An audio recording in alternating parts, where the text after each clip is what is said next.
Buenos días a todos, espero que se encuentren muy bien. Nos encontramos en la clase de español tercero A de este día jueves, haciendo una continuación con la cuestión de la lingüística y entendiendo un poco el proceso de cómo las lenguas, los dialectos, sus variantes van consolidando lo que conocemos nosotros como el idioma, ¿no? Ya en clases pasadas habíamos venido analizando este tema. Quisiera iniciar con una retroalimentación como en cada clase. Me voy a regresar un poquito a los conceptos de las lenguas, perdón, de las lenguas romances. Recordemos que no necesariamente las lenguas romances son inteligibles con el latín. Ojalá puedan ustedes ayudarme investigando cuáles son las lenguas romance y en el seguimiento de Zoom pues vamos a avanzarle con ello, ¿no? ¿Cuáles son las lenguas romances? Tampoco el griego moderno está en completa relación al 100% con el griego antiguo, ni el persa moderno con el medio o el antiguo, por ejemplo. Y esto por una sola razón, que hay palabras, por ejemplo, que la Real Academia de la Lengua Española va diciendo se quedan, se van, la cambiamos por esta. Ustedes recordarán cuando hablábamos de la diéresis o del número 4, que para decir cuándo o cuatro se utilizaba la Q en lugar de la C. Entonces la lengua constantemente también va evolucionando, ¿no? Y en ese sentido, también el idioma mismo. Y aquí yo les hacía la precisión con la cuestión de la diversidad, que por lo visto la diversidad es una palabra muy importante para la gente, porque si uno no tiene la diversidad lingüística, no podría hablar en el idioma que tiene que ser, ¿no? Entonces nosotros utilizamos dentro de nuestra lengua muchas palabras que son en realidad otro país, por ejemplo el ok, ¿no? Que es una palabra totalmente norteamericana, entre otras palabras, vaya. Nuestra lengua se va consolidando cada vez más por otras lenguas. Y hablábamos también en la clase pasada sobre la importancia de conservar esa diversidad lingüística y que es importante cuidar de la diversidad lingüística como también cuidamos de la diversidad biológica, ¿no? De la diversidad natural, vaya. Porque la diversidad lingüística también es una diversidad biológica, porque la lingüística tiene su núcleo en los seres humanos y los seres humanos son parte de una diversidad genética biológica. Por lo tanto, la lingüística también es una diversidad biológica, ¿no? La lingüística es biológica. Y bueno, yo creo que aquí como se los había puesto en la diapositiva en la clase pasada, también merece ser respetada y defendida junto a los derechos humanos, ¿no? Por ejemplo, los genocidios que se realizaron hace muchos años en Estados Unidos y en muchos otros países, ¿no? Para erradicar, por ejemplo, a los nativos, con la erradicación de los nativos, que por sí solo ya es un delito muy grande, algo terrible, un genocidio, pues también asesinan a la lengua, ¿no? Ahí se va la lengua.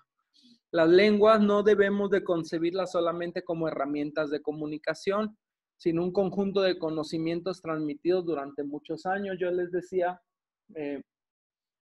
que, por ejemplo, para nosotros una palabra muy simple como cielo, la palabra cielo puede ser muy sencilla. En otras culturas no le hablan del cielo, sino de la trascendencia del ser, o le dicen el más allá. Tienen un significado más profundo, pues. Y la palabra misma como herramienta histórica también nos va proporcionando muchos elementos para conocer las culturas pasadas. Y yo creo que aquí radica lo más importante, ¿no? La cosmovisión le vamos a denominar. Ahora bien, hay que entender que las distintas formas de comunicarnos entre nosotros posibilitan diversas formas de entender la realidad o la vida. No es la misma visión, por ejemplo, que tiene alguien que habla noruego, ¿no? Que habla danés, que creció en una familia pequeña, en un campo, a una persona, por ejemplo, que habla portugués y que creció en una ciudad enorme.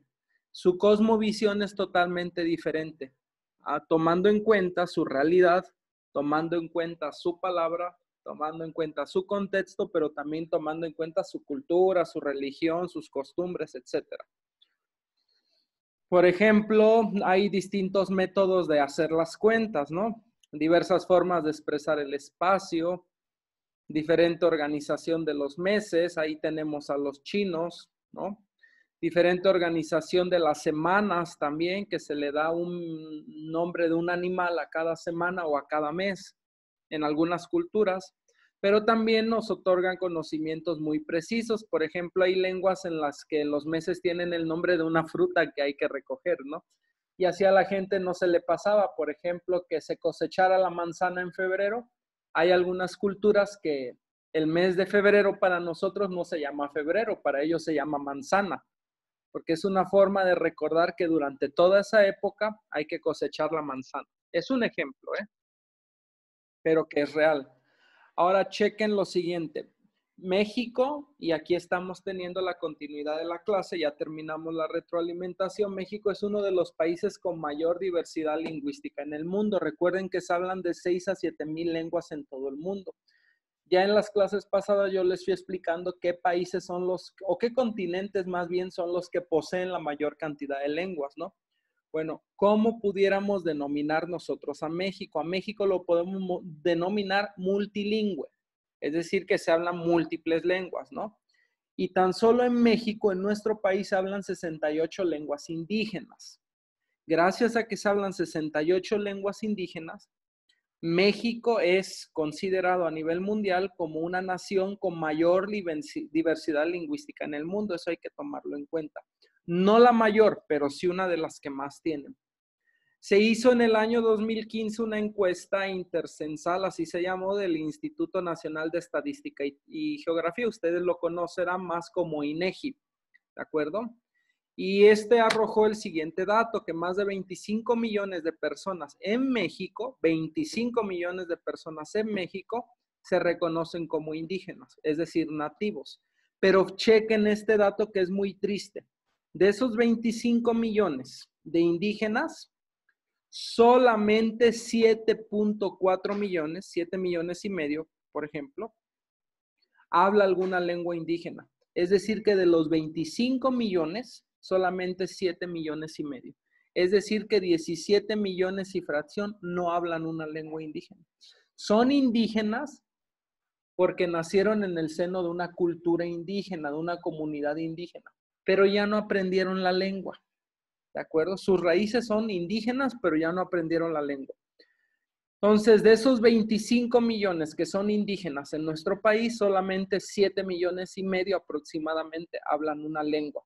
Y de esos 7 millones y medio aproximadamente se dividen las 68 lenguas indígenas que nosotros sabemos que en México se hablan, ¿no? Ustedes recordarán, bueno, no creo que lo recuerden, pero en 1999, en el marco del Día Internacional de la Lengua Materna, que lo proclamó la ONU o la Organización de las Naciones Unidas en su Departamento de Educación, Ciencia y Cultura, que es la UNESCO, eso quiere decir, se dejó el 21 de febrero un día festivo para celebrar en México la diversidad. Entonces, el 21 de febrero se celebra en México desde 1999 la diversidad cultural. Eso como dato histórico para que lo sepamos, ¿no? Referente a la lengua. En el año 2019, es decir, hace un año, fue decretado por la ONU, que es la Organización de las Naciones Unidas, como el año, todo el 2019, el año internacional de las lenguas indígenas. ¿Para qué proclamaron un año de las lenguas indígenas? Bueno, ¿cuál era la finalidad? Sensibilizar a la sociedad para que reconozca, aprecie y valore la importante contribución que las lenguas, las culturas hacen a la diversidad cultural lingüística mundial, pero también y en buena medida para advertir sobre el riesgo de la desaparición en la que se encuentra la mayoría de estas lenguas, como ya habíamos visto en clases pasadas, ¿no? La ONU considera como un componente esencial para el desarrollo sostenible el derecho de los pueblos. O sea que los pueblos indígenas tienen derecho a expresarse en su lengua y no se les tiene por qué imponer ninguna otra lengua, porque desempeñan un papel crucial en la vida cotidiana. no solo, y lo repito, como instrumento de comunicación, educación y desarrollo, sino también como depositario de identidad, así como nosotros la tenemos, de historia cultural, tradiciones y memoria, ¿no? No solamente con el idioma se comunica una idea, con el idioma, y tomen esto en cuenta, comunicamos toda una cultura. ¿De acuerdo? Ya casi vamos acabando para que no se desesperen. Recuerden ir tomando sus apuntes. Pese al inmenso valor de que se fomente el cuidado de las lenguas, estas siguen desapareciendo y no lo podemos negar, ¿no? Tan solo en el 2016 el 40% de las más de 7,000 lenguas aproximadamente que se hablan en el mundo ya estaban en riesgo de desaparecer hace 4 años, según los datos de la ONU. ¿Qué se ha venido haciendo en México, por ejemplo, para recuperar esto? Se ha venido apremiando, conservando, revitalizando, promoviéndolas, ¿verdad? Para que, motivando también a la conciencia a todos los ciudadanos. Y en el año 2019, que fue el año pasado, el Senado de la República, por unanimidad, declaró ese año, se los repito, como el de las lenguas indígenas. Esto fue impulsado sobre todo por la entonces secretaria de Cultura, Alejandra Frausto, y quisiera citar textualmente lo que ella decía. Ni una lengua menos, ni un hablante menos. Ni un hablante menos, ni una lengua menos, ¿no? Esto buscando pues los derechos lingüísticos de los pueblos originarios. Esta secretaria de Cultura, Alejandra Frausto, tiene raíces indígenas. Es por ello que ella es secretaria de Cultura y se metió mucho en este rollo, ¿no? Bien. Tomar en cuenta lo siguiente también, la poca valorización que nosotros le damos a las culturas nativas o a los indígenas, ¿no? Siempre pasando de lado el hecho de que son nativos, entendiéndose la palabra como que han radicado aquí en el territorio desde antes, desde que nosotros naciésemos, nuestra cultura naciese, nuestra cultura mixta, ¿no? Sin embargo, no se valora y su presencia se ha limitado a espacios íntimos como el hogar. Son las personas que hacen el aseo, son las personas que hacen X trabajo y desde luego que no tenemos la conciencia aún y debemos irla formando de la importancia del valorarle, ¿no? Bien, vamos a dejar hasta aquí la clase, vamos a continuar después con los demás contenidos. Les quisiera pedir de favor que investiguen lo siguiente en estos minutos que quedan para compartir en la clase seguimiento Zoom, ¿de acuerdo? ¿En qué consistió la promulgación del Año de las Lenguas Indígenas en el 2019? En el 2019 se proclamó todo ese año como el Año de las Lenguas Indígenas. La investigación es en qué consistió, qué se hizo, qué se promovió, etcétera, etcétera, etcétera.